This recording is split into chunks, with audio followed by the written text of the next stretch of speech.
Hey, greetings YouTube, performance reviews where I give you the review from the technician's point of view. In this case, we're going to break this down today and fix up this old Royal. If you're not familiar, Royal is one of those companies that is now owned by a Chinese company and is really no more because we all know Hoover, Oric, Royal, not so much. So I'm going to go through and break this down, and we're probably going to end up having to polish this too. It's pretty bad. Gotten secondhand at a thrift store. A friend of mine saw it. I told him I wanted an American-made Royal, and this is this is one of the last American-made Royals.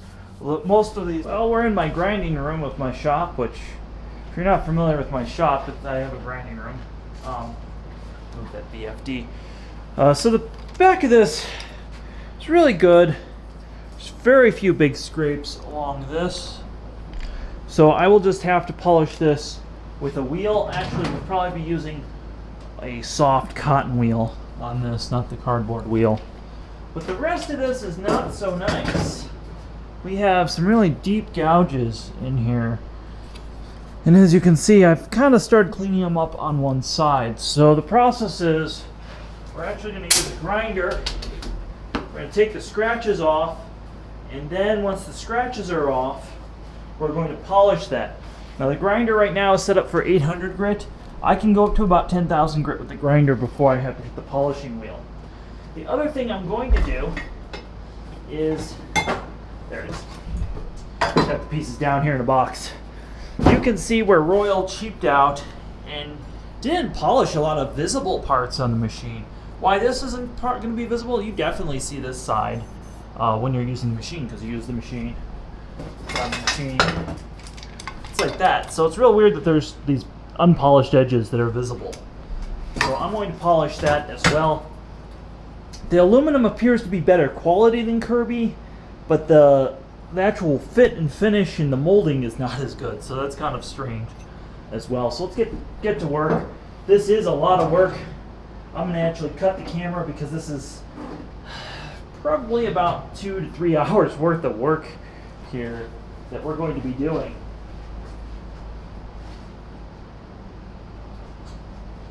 So I'll just show you briefly though what we're doing. Safety glasses on, exhaust,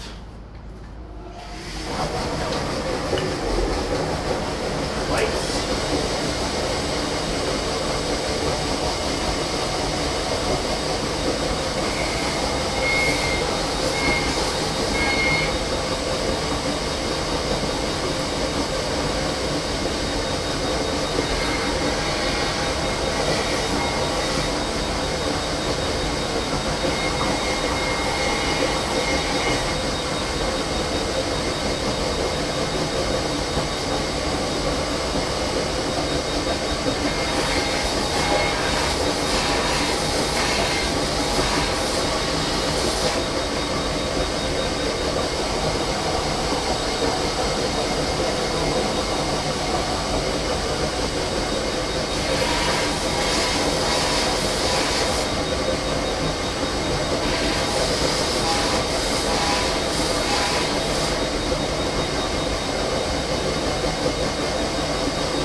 so you can see where I'm starting to remove some of the scratches. They're so deep that you have to really grind. And the more you grind, the more you have to polish. So this is going to take me a little bit, so I'm just going to work at this, and I'll turn the camera on occasionally and show you little bits and pieces. Alright folks, now we have this kind of prepped for a polish. I've gone through and removed anything that was really bad, leaving the more finely polished stuff to give me an idea what I'm looking for. Now, upon doing this, the Royals towards the end were actually this finish. They were like this brushed finish, as some people might call it. So, you can see I've removed a lot of this.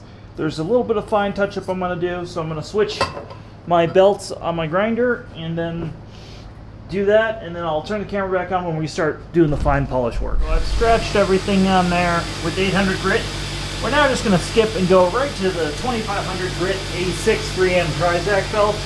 And you notice I'm running a slightly smaller wheel on there. I'm just going to get into detail, then I'm going to actually switch to a bigger wheel. The cool thing about this sort of grinder is it's modular. The same grinder, I can run the same belts and use like this big old 10-inch wheel. But that's not going to get in certain places on here. So you can use the small wheel first, touch it up with the big wheel. And let's turn the exhaust on.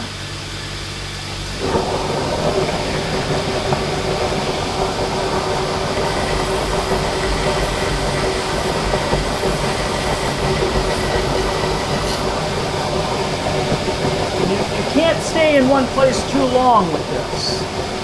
You got to keep moving.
So I'm pretty much done with my grinding, from what I can tell. Where is it? I've got a piece here. You can see a lot of this looks black. What that is aluminum that's come off. And what I did was I wiped off this section. This is kind of more or less what it's going to look like before you polish it. So really, pretty fine finish. In fact, if you feel it with, whoops, if you feel that with your nail, you can't tell it's not glass or really highly polished. Feels no different than this does, but we really want to get that nice look on this. So we're going to use this polishing wheel. Let's turn the light on here. And if you haven't ever done this before, it's pretty messy. You can see my hands. I probably should have put gloves on, but I'm low on gloves. I've got like one pair left, and this actually washes off pretty okay. So I've got the camera here. You see I've got my wheel here. What we're going to do is we're going to polish this up. There's 2 stages of polishing I'm going to use. I'm just using some polishing clay. You've used these before. You know what these are. If not, well, I guess you can see. So you just pull a little bit on the wheel. I've got 2 different ones I'm going to try, but we're going to try this one first. I've never used it on aluminum.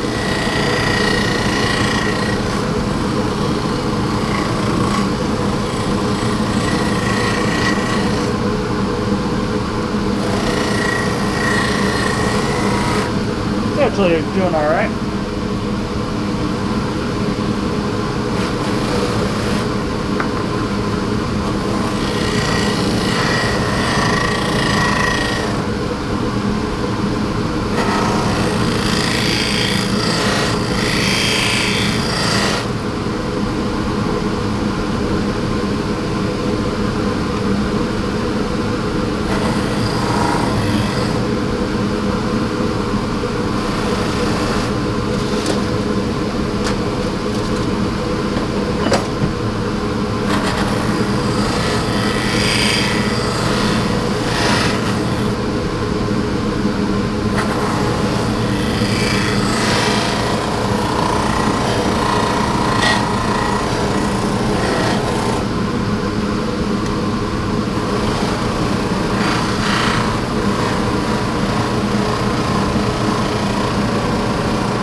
at the stage where we're going to start working with a different type of polish. And you can see if it will focus.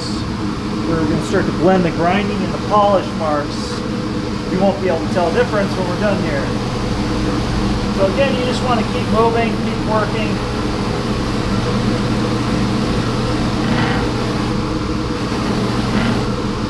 And again, that's going to look real nice when we're done.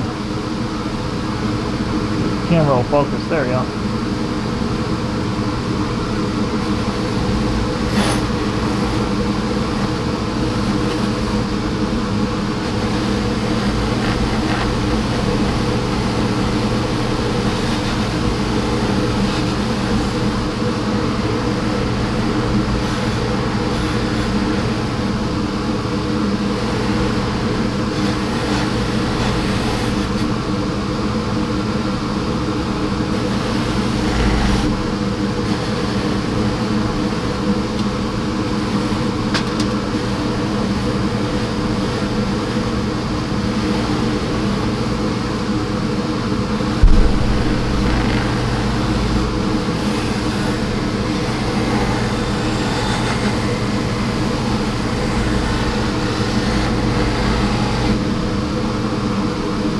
Starting to come through. We're about 2 hours into the polish. Give you an idea what it's starting to look like, how it's starting to come out compared to when we left it. You can see things like this are just really shiny, looking good. I think these parts probably look the best. So those are what those are going to look like when they're done. I actually scratched the nozzle housing a little bit more with one of the other wheels. This wheel was just a little coarser than my grinding wheel, which made a lot more work for me in just part of the nozzle, not the rest of the vacuum. But so this is going to probably take me an extra half hour just to get all those out. Kind of a shame, but that's what happens when you experiment. And it's important to wipe the polish off this when you're working with this, so you know that you're not just over polishing it. This was completely black, and I thought I wasn't polishing it. Of course, after I wiped it off, it's shiny as can be. So keep that in mind. And I still have this part. Well, I probably have about an hour's worth of work to do. Still have the motor housing.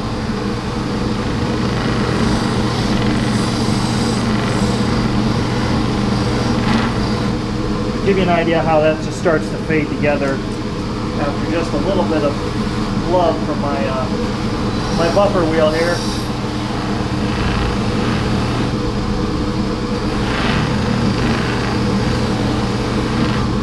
Things like these scratches I'm not going to actually grind out. They're not deep enough.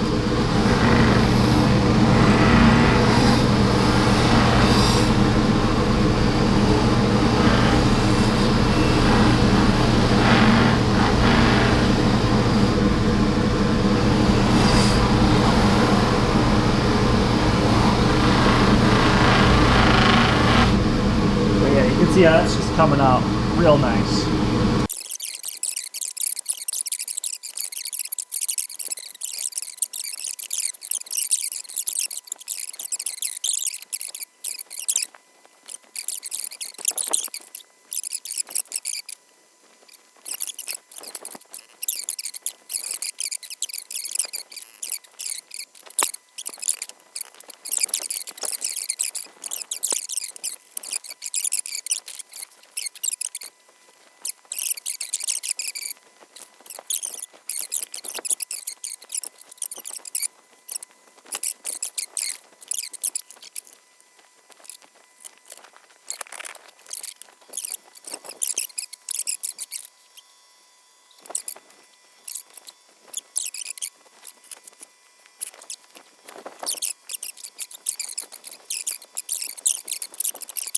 It's been one of the hardest machines to fix just because, again, my boo-boos.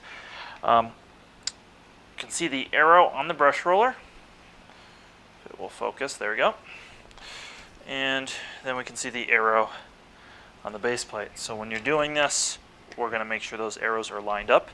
Now I'm going to use a Kirby belt. I'll put a link to one of these below. I'll put a link to all the supplies for this machine below in the description. Hopefully that will help you. I'm not going to change the adjustment setting on the brush roller. Everything looks fine, and I'll show you how to check that in just a second. Oh, excellent. So what you can do is take a pencil or pen, and you can just run it along there, and you can see that they're making contact, and you're making about 1/4 inch of contact, and that's what you're looking for on a Royal, and really most vacuums. I'm going to put this in the upright position.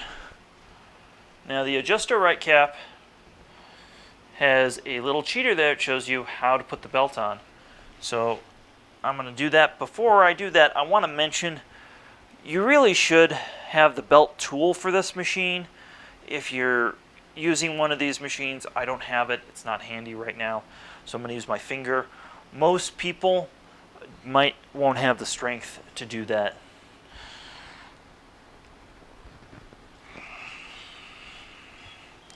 So make sure it looks like the picture. Looks like the picture. And before I put the cap on, I always just test it, make sure nothing's going to pop off. That looks good. So we're going to put the cap on, and I'm going to show you how to use the adjuster right. Now some of these would have had a pedal, some of them have a knob for the adjustment. Just kind of depends on your preference, but you're going to watch this as it is adjusted right. You're going to see this get sucked in there.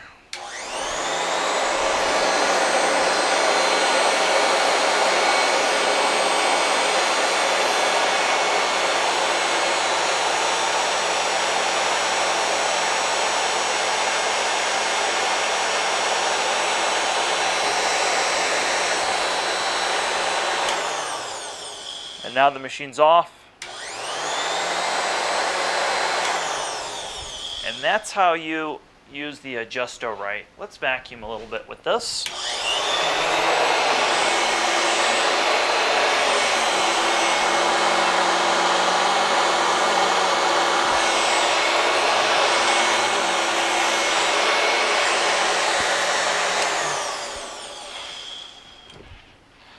Wow, for a 30-year-old machine, that sure is working really well.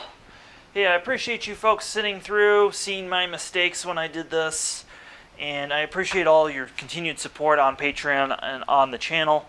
If you like this video, please like. Even better, share. That helps us out a lot. And if this video helped you, consider joining our Patreon, and have yourself a wonderful day.